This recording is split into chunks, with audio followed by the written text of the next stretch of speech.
Okay, here we are. Curt and Jen in the morning. I was trying to play the... Oh, here it is. There you got it. It's Curt and Jen in the morning podcast. We are here with hot firefighter boyfriend Pat filling in for Curt. Hello again. So excited to have you here, honey. We have so much to talk about. I'm still waking up though. You are.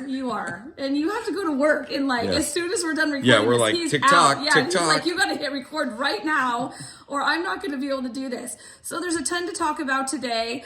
We're going to talk about people shared their stories about how people show up in their lives that have passed away, people they love who have passed away, how they show up in their lives. We've got something that's so silly that people fight about. 1 in 3 Americans have a fight over this particular appliance in their kitchen. And I have some questions for you about that, honey. And I am a person that does to-do lists, and there's something that says that I should not be doing to-do lists. So we're going to talk about that. All right. Okay, we're going to start with something that happened to me last night that got me, you were sitting on the couch. Oh, yeah. And She's got moves when she gets excited, that's for sure. So here's the thing. Something happened to me for the first time ever, and I jumped off the couch. I started dancing and hooping, hollering all over the place. And it is because why, honey? First shot, Wordle. Her first word was the word. Chicken dinner. I was so excited. I don't think her dog knew what to do. Honestly. Sailor was like, what? Yeah, she didn't know what to do. So yeah, the Wordle I play, Pat, you and I play Wordle together and Strands and Connections every night. Well, mostly every night together. And this is the first time ever that we have gotten Wordle on the very first try from our board. I love how she says all we. The time. It's not we. It's her. It's not we. We do it together. I watch her. And I maybe throw some words out here and there. But yeah. I always use the word STEAM, STEAM, as my first word out. Now I have to change my word because I'll never get it as the first word because they're not going to repeat words. No, they won't. So now I got to figure out a new one. Figure out a new one that uses those letters that you like. And yeah. Okay. Did you read this about this? Try making a don't list. Did you read this story? I did read it. Okay, tell me about it because I saw it and I'm like, I've got to put this in here because I make a to-do list all the time. Yeah, I think making a to-don't list is to make a list of things that basically are time sucks that you end up not getting things done. So don't do those things that keep you from getting the things done that you could do. Because here, I do my to-do list and I put every little thing down, right? So I feel accomplished, but I'm not doing, sometimes that makes me not do the big projects. And that might be one of those things, to-don't list that's affecting you and keeping you from getting the things done. If you're spending, let's say making a list takes too long. Oh. Right? Yes, okay. And you end up taking more time making the list than getting actually things done. Maybe the to-don't is don't make a list of things to do. I don't know. I'm just saying that right now it's basically talking about, don't overcommit to social engagement. Don't look at me, honey. That's where we're at right now. Those are the things that are not, and that's one of those things, we all need, I think we all need those social engagements at times. But if you're doing them constantly, then you're not going to get your other stuff done. What other things they got there? Don't schedule meetings before 11 so you have your time. Don't skip lunch just to keep working. Yeah, these are just little examples of the to-don't lists. Yeah, I like that. It's reminding you of the things that distract you or that aren't healthy for you that you should not be doing. Yeah. Okay. Stuff that's eating up time that is making your life less enjoyable and making it less productive. Yeah. I mean, little personal reminders of things not to do. I wanted to bring this story up only because my dad, and I don't talk about my dad too often, used to work at K-Mart. And so America is down to its last K-Mart. Did you ever go to K-Mart? Oh, yeah. The blue light specials? Yeah, that was always, when I was married, my ex-mother-in-law, she had a thing about K-Mart that it was beneath her. Oh, okay. Yeah. Well, I mean, for many people, yes, that was the case. I mean, it was one of those I don't know how you'd say it, like just lower stores. It wasn't It was the opposite of Nordstrom. Before Target or Target, there was K-Mart. Yeah. And I always looked at K-Mart when Target came around. I just thought it was an elaborate K-Mart. Right, it kind of was, yeah. And that was what was funny with my mother-in-law. She would go to Target, but she wouldn't go to K-Mart. K-Marché. She wouldn't go to K-Marché. K-Marché. Because there's the blue light special in K-Marché Cafe. Yeah, and I was always like, they have the same, the exact same things. It's just, the store was different. And Target looks prettier. Like the way they displayed things look prettier than what Kmart did. You do marketing. It's all about marketing, right? It is about marketing. I think Target, maybe Target did the new thing back then. That's been a long time. Target's been around, right?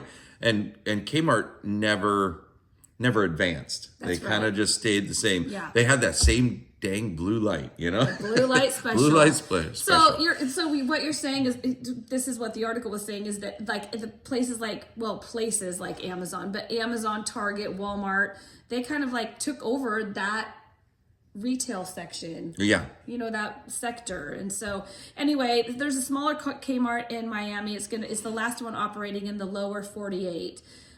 They still have a few left in the Virgin Islands and Guam, but and they're even saying that particular Kmart isn't really a Kmart anymore, just because most of it is actually like leased out to a furnishings chain.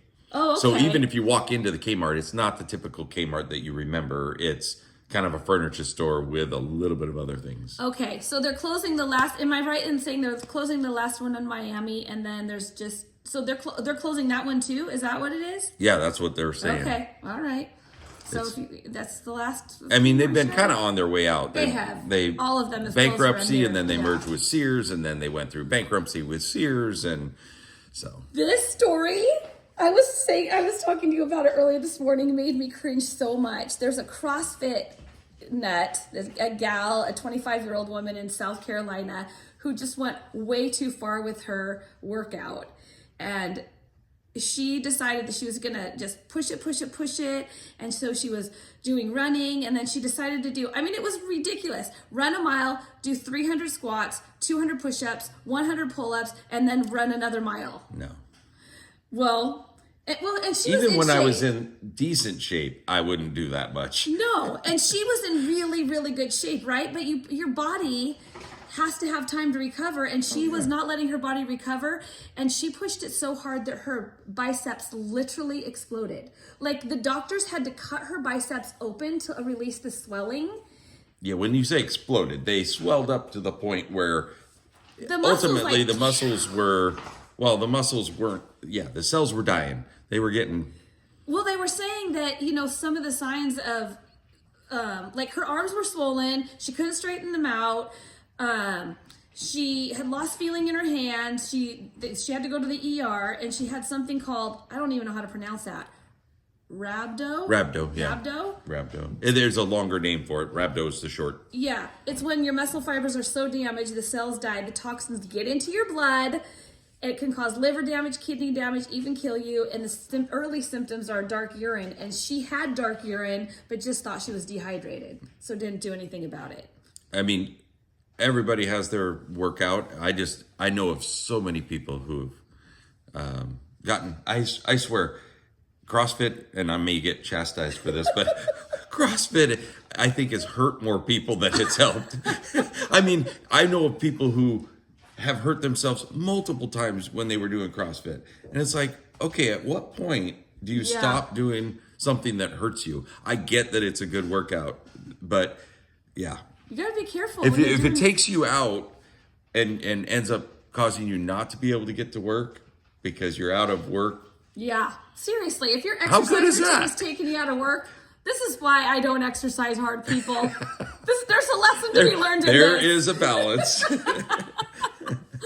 I'm trying to be better. I'm at least walking and trying to lift some light weights. Okay, so anyway, now she's done with the extreme workouts, and now she's doing a little bit of running, walking, and some gentle Pilates. So from that to that. And this is probably a good balance now, right? It's a better balance for her. Yeah. Side note, reports are saying that climbing stairs is one of the most effective exercises and most efficient exercises. Obviously better than walking on level ground because you're getting some more cardio in there. But they're saying and you're using more muscles climbing to stairs. climb stairs. Yep. Climb some flights of stairs every day. It'll help you get in shape. All right. Did you see this? The flying carts? I did. You're shaking your head. We might get flying shopping carts before we get flying cars. And I think to myself, how does this really work? Because flying shopping carts is going to be a disaster. Yeah. Well, I mean, ultimately, they're talking it probably will work better in the commercial aspect, not the like retail aspect. Like in maybe if you're talking in warehouses or things like that, you know, right now they haven't quite gotten it where it can lift more than like 7 pounds, which isn't even They said like a gallon of milk. less than a gallon of milk. How much does a gallon of milk weigh? Well, it's a gallon of liquid. It's normally, I don't know the exact amount, but like But a gallon. more than 7 pounds. Yeah, it's like 8 had point no something idea. pounds or something like that. Well, they got some work to do, because if it's going to be grocery shopping, everyone gets milk. Well, not everyone, but many people get gallons of something. Oh, yeah, there's always more than, I mean, unless you're just going for a onesie, twosie thing, you're going to have more than 7 pounds. They're working on it. They understand that. But I just look at it as it's in 100 years, they'll be talking about that we've been promised flying shopping carts 100 years for 100 years. Because 100 years we've been promised flying cars. Flying cars, yeah, I don't know about, maybe 100 years, I guess. The Jetsons had them. Yeah, Why I don't know don't we? when the first concept of flying cars came out, because I guess shortly after the airplane, Yeah, why can't cars they would have fly if went, airplanes- well, this is going to be our new mode of travel. Yeah. You know? Yeah. It's a South Korean robotics team that's developing this. It's called a Pelotron. I don't want to spend too much more time on it, but I just thought it was interesting that it's, it's being worked on. Like this kind of technology is getting closer and closer, and I just wonder how they're going to control it. It just seems like a hot mess express. Yeah. Well, and it mostly just becomes a hoverboard and then you push it around. It's not like you drive it around. It's more of just, it'll hover and it'll stay put, and you can just push it. You have to nudge it in the direction you want, but it's easier to push. I mean, you don't have to worry about wheels getting Okay. Now jacked up. I might be on board then. All right. But like most of this type of technology, it might lead to, all this development stuff might lead to some other type of thing that, we were going down this road for that, but look what it allowed us to do over here because of the studying and the testing and development. So Okay. I forgot to be playing this music. I wondered about that. I forgot to play it, you guys. I don't have the fancy little board like Curt has when we're recording at his place, or he's recording from his studio. So here's your little transition music that we were missing. Okay. Do restaurants want us to be miserable? These signs point to yes. You ready for them? No, these are like legit, like QR code menus. All right, we go to a restaurant and we're telling everyone put down their phones because we want to connect and have time away. And here we all have to. Which pull we out our still phones. don't do, because we still take pictures on our phone, which bring it out. Very funny, honey. I am known for taking pictures. I'm like, I gotta leave my phone out because I want to take pictures. And then everyone rolls their eyes, but then they're happy once we have them on your little digital screen to remember those things that we did. Anyway, so these are just things that we're like, why are these restaurants doing these things to us? QR codes, like we want to put away our phones, or at least try to minimize, but the first thing out of the gate, we're pulling out our phones and we're on them. Yep. Calorie counts on menus. Well, you have a choice not to pay attention to them. I mean, They are there, though. They are there. It's hard not I to guess pay I attention. have looked at them before. I don't know if that Do really they change makes... your mind? Because they have changed my mind I before. can say they have changed my mind. It's like, okay, I don't need that. Maybe I'll cut a few hundred calories. But then I turn around and order something totally, like a cocktail or something. And those are, well, it depends on what you drink. Those are high.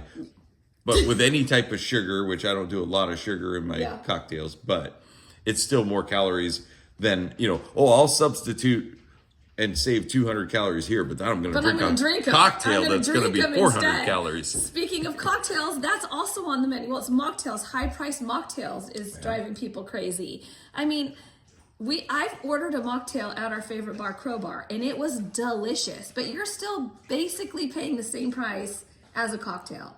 Well, and especially depending on what they use in it, I'm sure it takes a little bit more effort, or maybe not more effort, but they still got to make that product that's a mocktail, right? Yeah. I mean, you have all of these ingredients still going into it. You have the time it takes to do it, and if it's a specialty non-alcoholic spirit, that's a specialty thing they have to make, right? Or buy, because it's just as probably expensive. When I say make, I'm thinking the manufacturer of that particular thing, not the person behind the counter making you the drink. But yeah, it's still a product that has to be made, so it probably takes more to make than the alcoholic type. Okay, we got to take the alcohol out now. All right. All the fun, taking all the fun. There are some really great mocktails out there. Like if you're trying to cut alcohol out, I'm trying not to drink as much. It's not like I was a heavy drinker. At least I don't think I will ever have been. But those mocktails are good. Yeah, well, especially if they come out with some decent non-alcoholic spirits. Yes. The zero proof spirits, as they call it. Okay. Also, deconstructed plating, where food comes out deconstructed. Like, people are rolling their eyes when they order a tiramisu, and it's like the breadcrumbs and then the cream, and like the chef wants you to put a little bit of everything on your fork and then eat it that way. Yeah. Now that would annoy me, I think. It's like, really?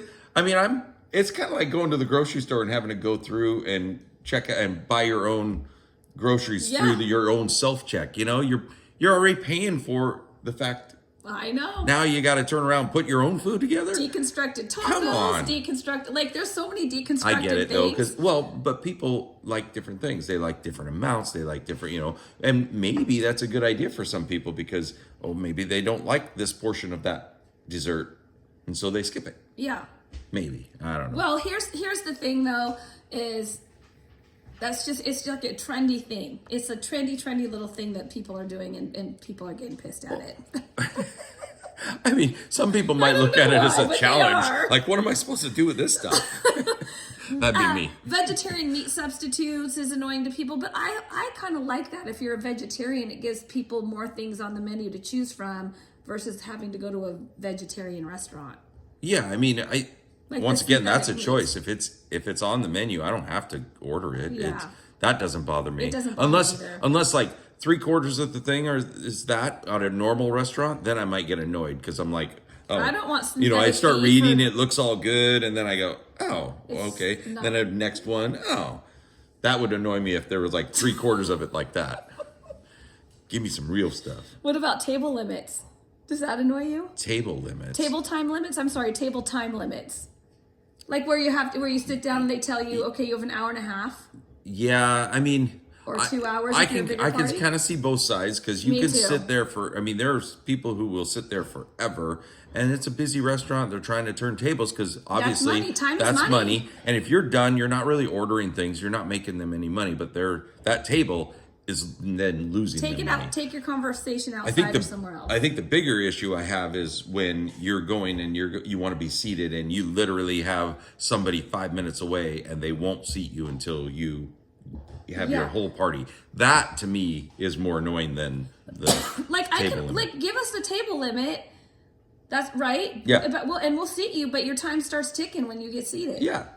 I don't think both shouldn't play, and a lot of places won't seat you until you have your whole party there, which trying to organize everybody getting there exactly at the same time, that can be difficult sometimes, and then you're waiting and waiting and waiting. One of the last things in this article that I was reading is tipping on a swivel screen. So the whole point of saying this is, you're at some place like, I don't even know, but you're having to tip on something where they just literally, maybe it's like a quick bakery. Like they just put something in a bag for you and gave it to you. And you're like, they switch the screen around and it's like, okay, would you like to tip? And it's like, no, I don't actually want to I always tip. feel obligated. Me too. And it's rare that I hit nothing. And even when I do hit nothing and I feel like I'm totally justified, it still makes me feel weird. I know. Because then I flip that thing back and they see that, no tip. But it's this kind of thing that's playing into the tipping fatigue, right? So that so I agree, like at restaurants when you're sitting down and there's servers and dishwashers and all the things, great, okay, I'll tip.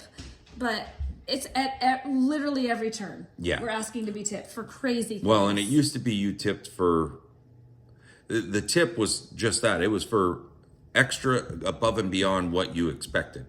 That's Right. what used to be. Now it's like, no, that's expected. And that's where I have the harder time with the tip. I always do it for the most part. Oh, more music. You got it.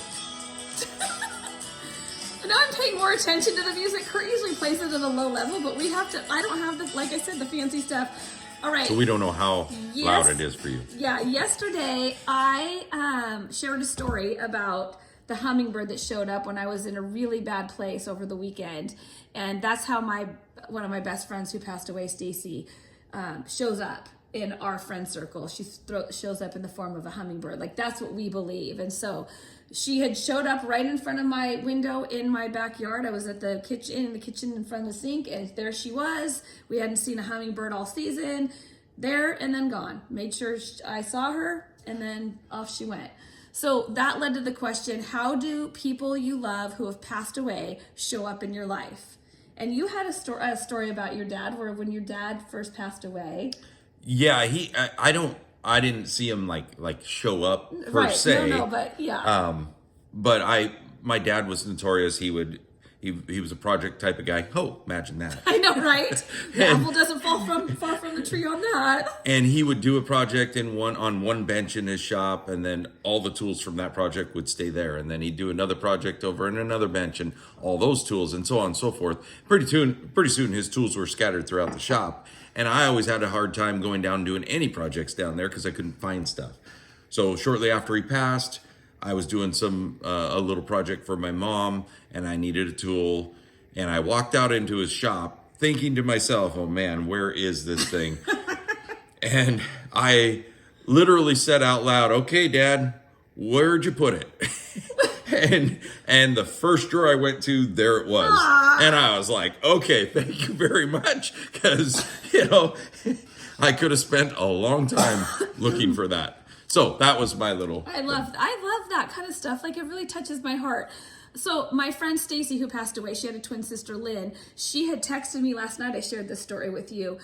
It was 6 months to the day after Stacy had passed away, and Lynn was at a therapy appointment, and she was sobbing about how much she missed her sister and how she was just tired of seeing the same things about her sister. Like, she loved those things. Like, she would re-listen to messages. She'd look at the same pictures, and she's like, I just wish I had something new. Well, she gets in her car to go to another appointment, and a little ding on her phone comes up, like a reminder on her phone that says it was a notification saying that she has a Marco Polo message. And she said, I vaguely remember Stacy saying, like, she said, I never use this app, but I remember Stacy saying, I'm going to start using the Marco Polo app. Anyway, Lynn had said that she went into her phone, looked at Marco Polo, and it was a message she had never seen from Stacy, that Stacy had sent, like, I don't know, maybe a couple months before she had died. And she didn't even have notifications set up on that app. And that popped up. Wow. Yeah. Chills. I love it. So there's people that responded to this, that when we asked you this question, and I am so thankful that you shared. There was a couple people who had stories or have stories, but just didn't feel comfortable sharing it publicly. But and I totally get that and respect that. But for people who did share, thank you. We're going to go through just a couple of these real quick. Melissa, she texted in about her grandma who passed away. Her grandma was 91.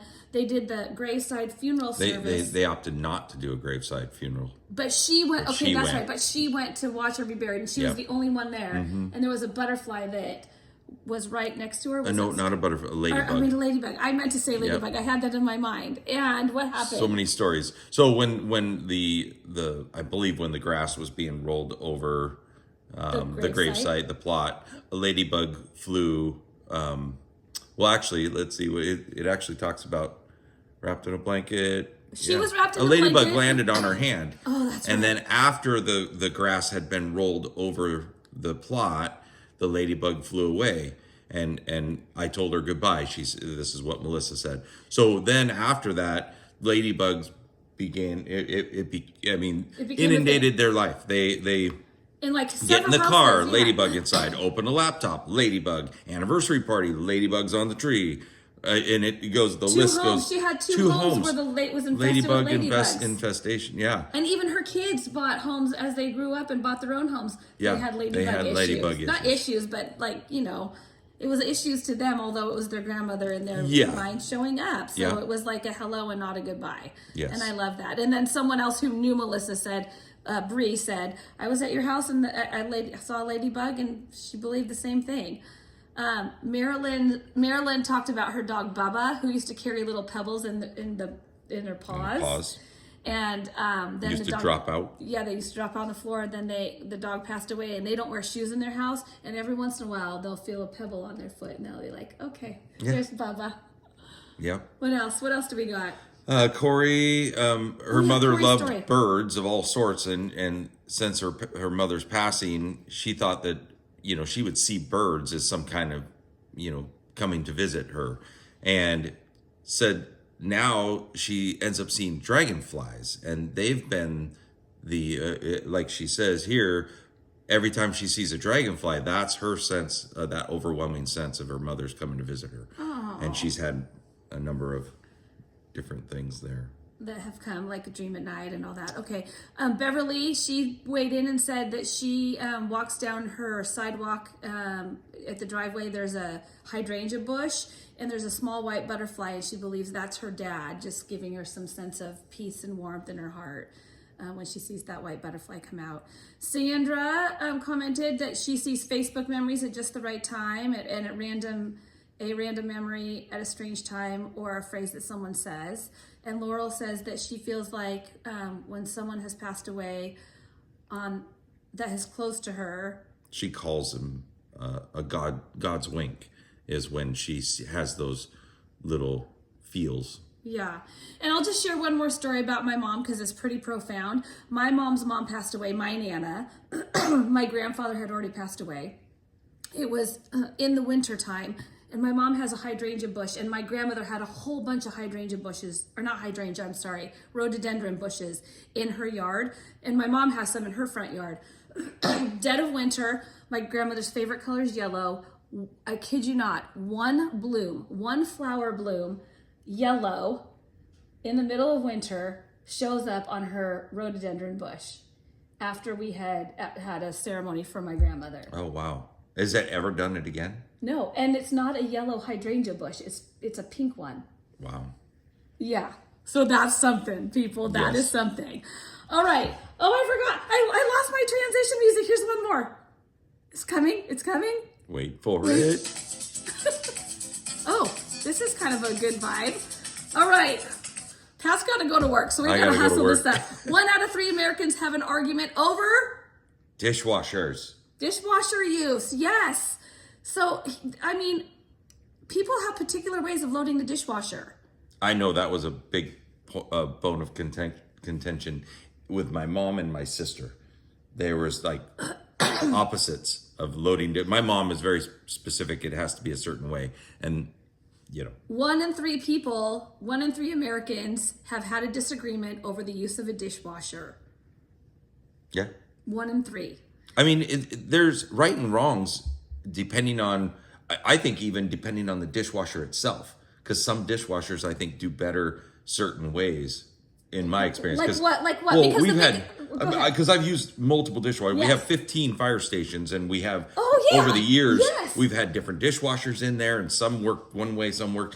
And you think, they all work the same. Well, they're all designed a little differently as far as how they spray and where they spray and how much pressure. So in my experience, I think it's dishwasher dependent on how you load it. But there's common things that if you obviously put a plate and then put a bowl over the plate, that bowl is not going to get washed. Right. And I see that even in the firehouse where guys just throw it in because, they're not going to wash it by hand. So they throw it in on top of stuff. But you can like the bowls could be stacked like kind of, I don't even know, like kind of one over the other. Because the water's going to get up in it. Once again, as long as the dishwasher has the jets coming from underneath, if some of them have the spinny little jet on the top, and then they don't have a big spinny thing underneath, then I think it's more design, and if you, I mean, I'm kind of that way anyway. Of course you, okay. I look into it. Okay, forks and silverware up or down. That was the biggest, that in this survey, they surveyed 38,000 Americans in this poll. And 39% of people say forks and spoons should be facing upwards, and 20% said they should be facing down, and then the other 30% say anything goes. But what, like, I think it's dishwasher specific. I used to be down, right? All the silverware down, but then Herb Weisbaum, the consumer man, said, okay, but the dishwasher manufacturers literally have baskets with little covers that have you put the silverware so that the silverware is facing up, like they design it that way. Yeah, and maybe that's the best way. I normally do down for sharp things. Me too. Nice. Oh, because I don't want to reach in and poke my hand with a sharp knife. The disadvantage of that is then they end up wearing the bottom of the rack, because that sharp knife over time ends up rubbing, and pretty soon you end up with holes on the bottom of your sharp rack. But now some of them have that top rack that's real slick. That's what I do like that one. We'll have that in our dishwasher. There you right? go. Yep. And then dishes clean or dirty when you put them in. Do you pre-soak them or not soak them? Once again, it depends on what it is. I think stuck on cheese, I don't think there's a dishwasher around that will get stuck on cheese off. Okay. However, normal food, I'll dampen it just so that when I put it in and close it, you don't wash it right away. If you're washing it right away, I think the dishwasher's made to wash, and it needs to wash.